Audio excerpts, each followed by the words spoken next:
अस्सलाम वालेकुम दोस्तों आज की इस वीडियो में हम रमज़ान करीम पोस्ट बनाना सीखेंगे। आप साइड पे स्क्रीनशॉट भी देख सकते हैं। इस तरह की जो पोस्ट है वो आप व्हाट्सएप पे, फेसबुक पे ज़्यादातर शेयर करते हैं।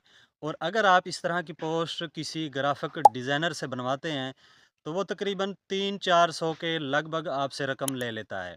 तो आपका भाई आज आपको बिल्कुल फ्री सिखाने वाला है।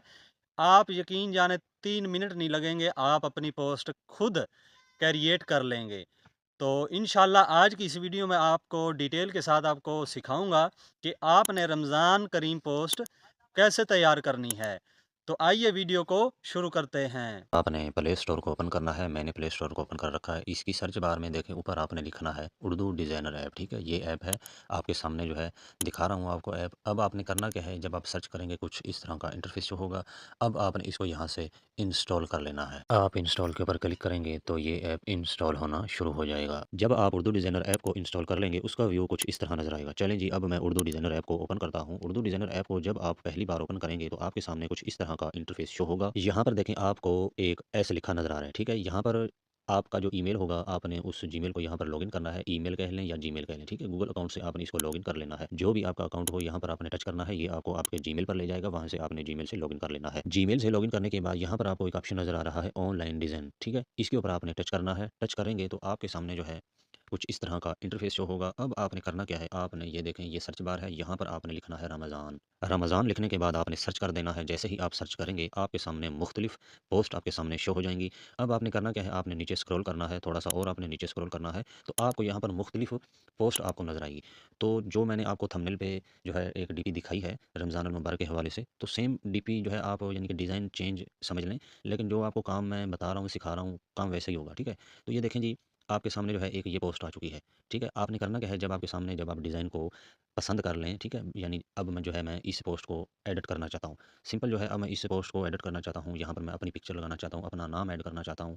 तो आपने करना क्या है, आपने इसके ऊपर टच कर देना है। जैसे ही आप इसके ऊपर टच करेंगे, आपने डाउनलोड एडिट के ऊपर क्लिक कर देना है। चलिए जी, मैं डाउनलोड एडिट के ऊपर क्लिक करता हूँ। क्लिक करेंगे तो आपने यहाँ पर थोड़ा सा वेट करना है। ठीक है, जैसे ही आप थोड़ा सा वेट करेंगे तो आपके सामने बिल्कुल लाइव दिखा रहा हूँ, कुछ इस तरह का इंटरफेस आपके सामने शो हो जाएगा। अब दोस्तों, आपने करना क्या है, सबसे पहले आपने लेयर के ऊपर जाना है। ये लेयर है, मैं लेयर के ऊपर क्लिक करता हूँ। यहाँ से आपने सब लेयर को लॉक कर देना है बारी बारी। सिर्फ आपने जो आपने अपनी पिक्चर ऐड करनी है, उसको आपने जो है अनलॉक रखना है, बाकी सबको आपने लॉक कर देना है धीरे-धीरे। ठीक है जी, ये जो नंबर है इसको भी आपने लॉक नहीं करना। चलें जी, सबसे पहले आपने करना क्या है, आपने अपनी पिक्चर ऐड करनी है। पिक्चर अब ऐड कैसे करनी है, पिक्चर के ऊपर आपने टच करना है। जैसे ही आप पिक्चर के ऊपर टच करेंगे, इसके बाद आपने रिप्लेस के ऊपर आपने क्लिक कर देना है। चलें जी, मैं रिप्लेस के ऊपर क्लिक करता हूँ, तो ये आपकी गैलरी में ले जाएगा। क्लिक किया तो दोस्तों ये देखें, मैंने अपनी जो पिक्चर है वो मैंने सेलेक्ट की। ये देखें जी, ये पिक्चर आ चुकी है। अब मैं करता क्या हूँ, इसको मैंने थोड़ा-सा जो है इसको छोटा कर लेना है। आपने अपनी पिक्चर के हिसाब से आपने इसको अच्छे तरीके से एडजस्ट कर लेना है। चलिए जी, मैंने इसको पकड़ा और मैंने यहाँ पर इसको रख दिया। अगर आपका कोई बैकग्राउंड है पीछे, तो आपने अपना बैकग्राउंड रिमूव कर लेना है। चलें जी, आपने अपनी पिक्चर ऐड कर ली। इसके बाद जी फजल अब्बास लिखा हुआ है, इसको भी आपने अपना नाम देना है। फिर आपने लेयर के ऊपर जाना है। लेयर के ऊपर जाने के बाद यहाँ पर देखें, आपको लेयर नज़र आ रही है ये वाली, ये वही नाम है। आपने इसको अनलॉक कर देना है। फिर आपने यहाँ पर टच कर देना है फजल अब्बास के ऊपर। ठीक है, इसके बाद दोस्तों आपने एडिट के ऊपर क्लिक कर देना है। मैंने एडिट के ऊपर क्लिक किया, तो आपने यहाँ पर अपना नाम लिख देना है, जो भी आपका नाम हो। ठीक है, तो मेरा नाम सनाउल्लाह है, मैं यहाँ पर अपना नाम लिखूँगा सनाउल्लाह। ठीक है जी। तो दोस्तों, मैंने अपना नाम लिख दिया है। अब इसको आपने यहाँ पर सेट कर लेना है। अगर आपको फ़ॉन्ट पसंद नहीं आ रहा, आपने करना क्या है, आपने ये देखें फ़ॉन्ट के ऊपर क्लिक करना है। फ़ॉन्ट के ऊपर मैंने क्लिक किया तो आपके सामने मुख्तलिफ फ़ॉन्ट आ जाएँगे। जो भी आपको पसंद आए, आपने यहाँ से फ़ॉन्ट को सेलेक्ट कर लेना है। ये देखें जी, मैं इस फ़ॉन्ट के ऊपर क्लिक करता हूँ, क्लिक किया। ये देखें जी, फ़ॉन्ट चेंज हो चुका है। अब नीचे नंबर है, आपने इस नंबर को जो है डिलीट कर देना है। ठीक है? चलें जी, अब देखें जी, आपने अपनी पिक्चर भी ऐड कर ली, अपना नाम भी आपने ऐड कर लिया। अब इस पिक्चर को हमने सेव कैसे करना है? ऊपर देखें, आपको सेव का एक ऑप्शन नज़र आ रहा है, आपने सेव के ऊपर क्लिक करना है। अब आप यहाँ पर पीएनजी डाउनलोड करना चाहते हैं, जेपीजी या फिर आप पीडीएफ। ठीक है, ये आप आपके ऊपर डिपेंड करता है कि आपने कौन-सी इमेज जो है सेव करना है। लेकिन मैं आपको यही कहूँगा कि आपने पीएनजी को सेव करना है। ठीक है जी? तो हम करते क्या हैं कि हम पीएनजी के ऊपर ही सेलेक्ट रहने देते हैं। इसके बाद जी हम सेव के ऊपर क्लिक कर देते हैं। ये सेव है, यहाँ पर क्लिक करना है। तो आपका जो ये इमेज है, ये गैलरी में सेव हो जाएगा। अगर आप यहीं से अदर प्लेटफ़ॉर्म पर शेयर करना चाहते हैं, तो आप यहाँ से भी शेयर कर सकते हैं।